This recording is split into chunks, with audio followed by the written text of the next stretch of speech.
Well, hello, my name is Bart Dixon, and I'm the founder of Cobalt Development, and I'm really grateful to welcome you all here today. We have a number of guests.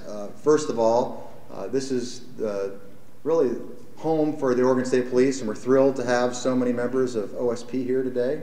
We're grateful for our elected officials from the state. Many from the city of Salem have come to join us. We have friends and alumni of OSP with us, and then so many folks who participated in the project. We have friends from the media and those who have watched the development and progress of this building all the way along. So we want to thank everybody for being here, and let's have a good time today. We're not going to be long, or at least that's not the plan.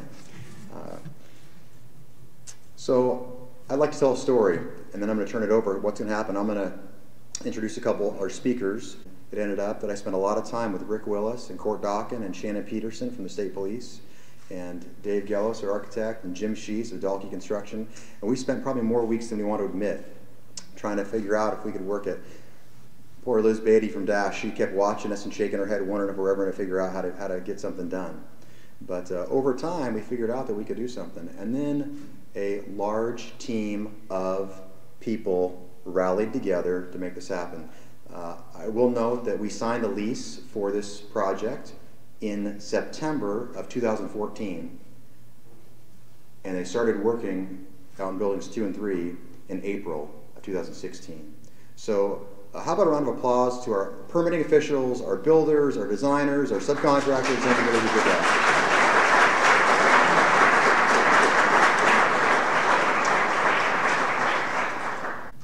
I'd like to turn the time over to David Gellos to tell us about the facility.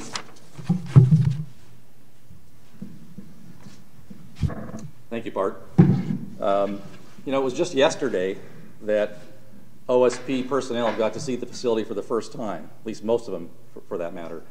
And I'll tell you, on behalf of the delivery team, it never gets old seeing the smiling faces and kind of the enthusiasm for what has been accomplished that took about 2 years to get here, and the appreciation that those folks have for the facility that they're about to occupy. It really is gratifying and rewarding from our perspective as part of the delivery team.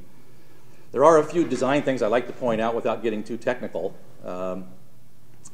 This floor plate here and the one down below is nearly an acre in size. So if you can just imagine that, that's a very large footprint. And how might we bring natural light for the health and well-being and experiential aspects of all the employees into a facility that's quite this large in terms of area? So what evolved over the course of the design exercise is courtyards to the east and west. The west is directly behind me to the hillside that brings all the natural light into the folks that will occupy this area. And you'll note also that the perimeter spaces for the most part are open office situations rather than open office situations as opposed to hard wall construction. So we get a lot of natural light well into the interior part of the floor plate. We're about 100 feet from the perimeter if you go north and south, so it's quite a significant dimension to wrestle with in terms of programming and the proper functional adjacencies. The other benefit is that we need to create some outdoor space for the health and experiential aspects for all the troopers and personnel that are here, but they can't be on public display. So each of these courtyards provide visibility to the outside, a moment for fresh air to help kind of re-energize and have impromptu meetings and so forth, but become a real significant part of the, I guess the heart and soul of the building is right through this central position right here. So very purposeful, and I think it turned out great. So as Bart mentioned, thank you to the entire team. The thank yous, the list of thank yous just goes on. Good morning. My name is Rich Evans, and I'm fortunate to be the superintendent of the Oregon State Police. I have a lot of family out here, my brothers in blue that are out here, and I appreciate them being here. I first want to recognize people. Right in the back corner in his styling sweater is one of my favorite Oregonians, Mr. Jerry Frank.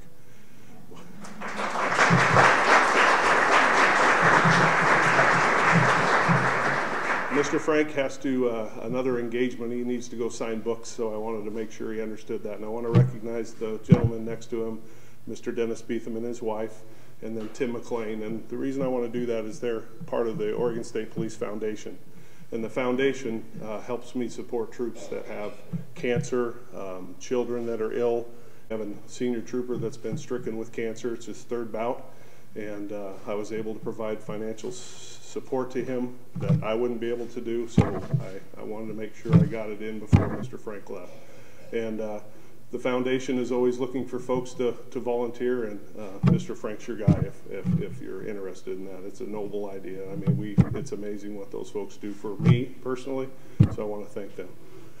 I see Senator Courtney is here, and I appreciate he's going to be speaking, but I also have a high school classmate, Senator Thatcher, that is here. Where is she? There she is. That's right. She knows nothing about what I did in high school. Don't ask that. And Representative Olson is here, a former member. I appreciate him being here. So a couple folks in the room.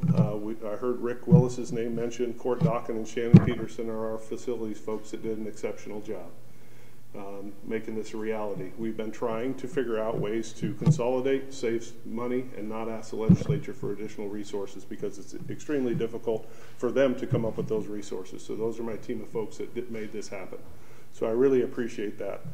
And when you came in, I think you saw Burright Lane. And if you don't know the story about Burright Lane, I want to thank the folks that made that possible. John Burright was a great friend of mine, sergeant who was critically injured in a traffic crash. He was struck to another trooper, Maria Mignano, died, and Jason Heroff, who was an Albany police officer, died. But John was not honored because he wasn't killed. And we looked and we've waited a long time to honor John. So the street name is extremely important to me. John was a very good friend of mine. So when you leave today, take a look at that. It's probably my favorite part of this building going forward. So it's my honor now to introduce Peter Courtney, Senator Courtney. Last time I saw Senator Courtney, he was yelling at me.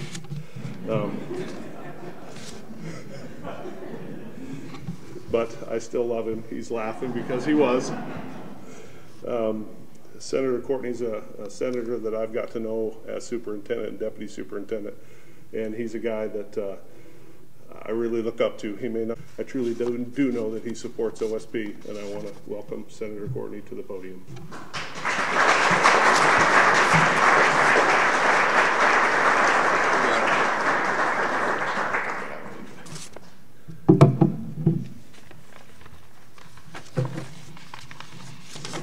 I noticed, I got scared because when I came around, you know, the little street that goes right here called Trellstaff, which we almost don't know, there was nobody parked over here. I went, oh, they've changed the location. This isn't right. I'm done.